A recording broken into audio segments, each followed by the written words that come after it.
your friend. It's 2:14 a.m. here in Michigan, and I'm in bed right now, but I thought I'd spend some time with you and relax. Before we begin reading Chapter 3 of Goodnight PunPun, let's take a deep breath together, okay? Breathe in through your nose and out.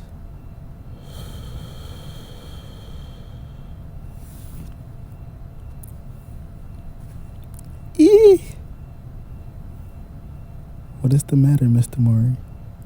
This is class time. Well, you see, one of my students seemed to have run off. PunPun ruminated calmly. Maybe it would be impossible for him to colonize other stars. He wasn't even sure if he actually wanted to be a scientist anymore. PunPun, why did you lie to them? It's really cool that you want to be a scientist. You should just tell them. Tell them you're gonna save us from extinction. You coward. You're scared they would make fun of you, aren't you? Let them say what they want. Anyone who only holds other people back is gonna have an unhappy life. Who cares if you have a dream, right? It's hard enough to live a normal life. Come on, let's go. Eiko's hand was soft and warm, and so small, he thought. But most of all, PunPun thought he did not want to let go of it.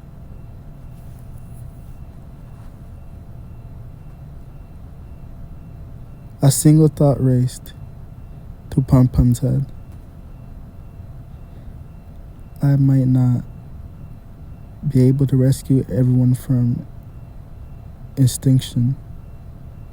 Yeah?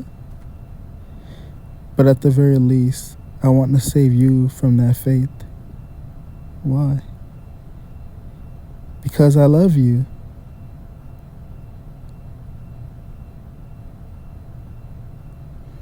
You naughty boy. Teacher, I found PunPun. PunPun couldn't even look in Eiko's direction for the rest of the day. PunPun, if you don't pay attention to the song, teacher's song to put you in a headlock. The frantic beating of his heart refused to calm. It was so bad that PunPun was afraid he would take off into flight. PunPun! We're having the porno flick showing at Shini's house this Sunday.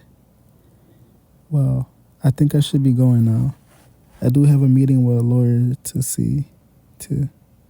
I hope you'll continue your great work with PunPun's education. We appreciate your trouble, sir. No, not at all. Everyone has trouble in life, like it or not. It's just something that nobody can escape. I want to spread my wings to the wide open sky and fly away the sky of freedom, far away from sadness. I want to flap my wings. I still dream about the same things I dreamed as a child. At this moment, PunPun received a faint but real sensation. Spread your wings to the sky.